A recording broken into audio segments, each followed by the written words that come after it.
once again.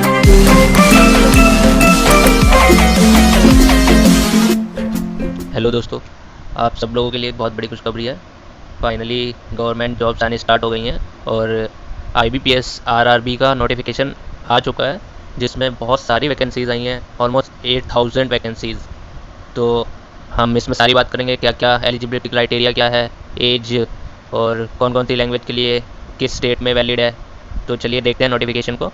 1 जुलाई से form fill कर सकते हैं आप, स्टार्ट हो चुका है और इसकी लास्ट डेट है 21 जुलाई। और आप सब तो जानते ही हैं कि आईबीपीएस की साइट फ़ोन पे खुलती नहीं है। इनको पता है कि हर बच्चे के पास बस फ़ोन होता है, लैपटॉप या कंप्यूटर तो सबके पास तो होता नहीं है। फिर भी इन्होंने ऐसी वेबसाइट बना रखी है जो बस कंप्यूटर पे ही खुलती है, सिस्टम पे ही खुलेगी। तो चलिए ऑफिशियल नोटिफिकेशन पे चलते हैं और देखते हैं क्या क्या इंपॉर्टेंट चीज़ है उसमें। आईबीपीएस का ऑफिशियल नोटिफिकेशन है जो मैंने इनके ऑफिशियल साइट से डाउनलोड किया है। तो यहाँ पे आप देख सकते हैं बहुत सारी वैकेंसीज निकली हैं। ऑफिसर लेवल की स्केल 1, 2, 3 एंड ऑफिसर असिस्टेंट की, मल्टीपर्पज़ असिस्टेंट।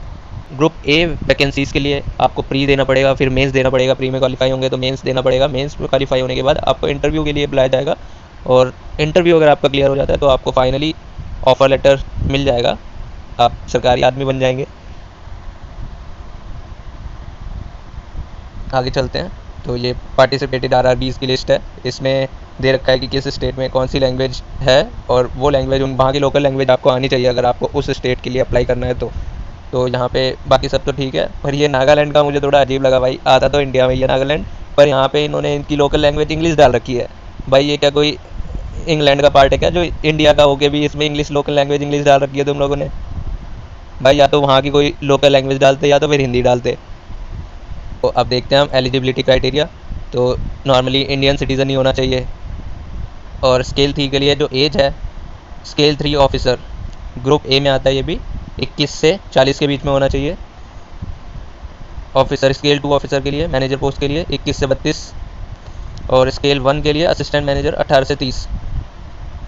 और ग्रुप बी में जो आता है ऑफिस असिस्टेंट, उसकी एज होनी चाहिए 18 से 28। और यहाँ पे कुछ क्राइटेरिया होते हैं जिसमें एज रिलैक्सेशन भी ले सकते हैं आप, तो वो नॉर्मल बंदों के लिए तो नहीं है, तो वो सब छोड़ ही दो।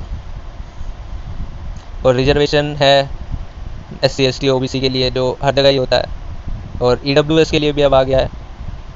अगर जनरल कैटेगरी में आप हो और अगर आपने EWS सर्टिफिकेट अभी तक नहीं बनवाया है तो आप बनवा लो जल्दी से जल्दी, ताकि आप उसका फ़ायदा ले सको। और मेन इंपॉर्टेंट क्वालिफ़िकेशन, किस पोस्ट के लिए क्या क्वालिफ़िकेशन चाहिए और एक्सपीरियंस, वो मैं बता देता हूँ आपको।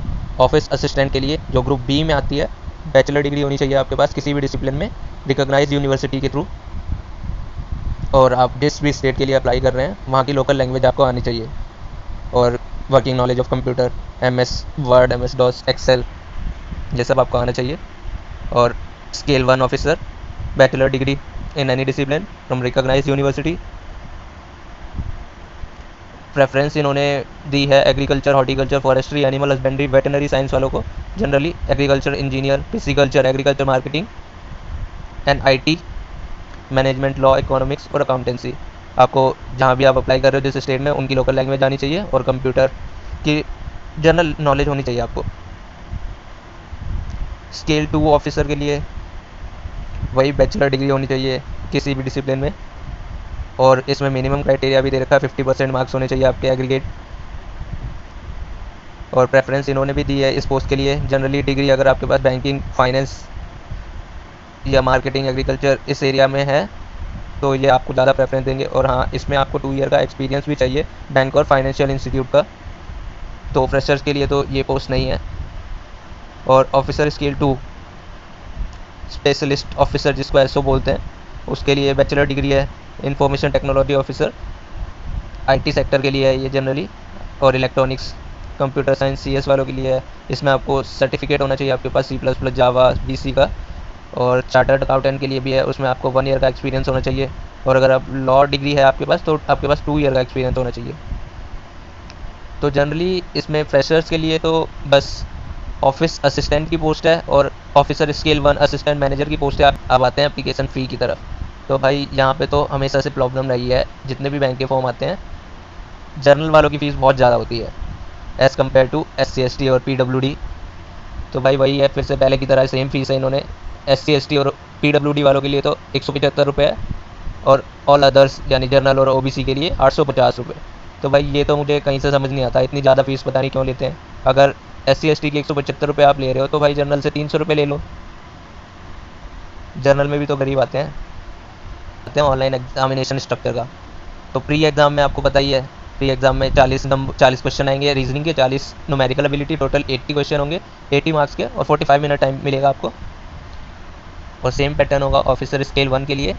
और उसके बाद आपको मेंस, अगर आप ये क्लियर करते हैं तो आपको मेंस देना पड़ेगा, जिसमें रीजनिंग कंप्यूटर नॉलेज के 40 क्वेश्चन होंगे, और जनरल अवेयरनेस इंग्लिश और हिंदी लैंग्वेज न्यूमेरिकल एबिलिटी के 40 क्वेश्चन होंगे। और टोटल टाइम आपको 200 क्वेश्चन होंगे टोटल आपके पास, और 200 मार्क्स के, और टोटल टाइम 2 आवर। उन्होंने दे रखा है कि कौन से स्टेट में किस किस लैंग्वेज में पेपर आएगा।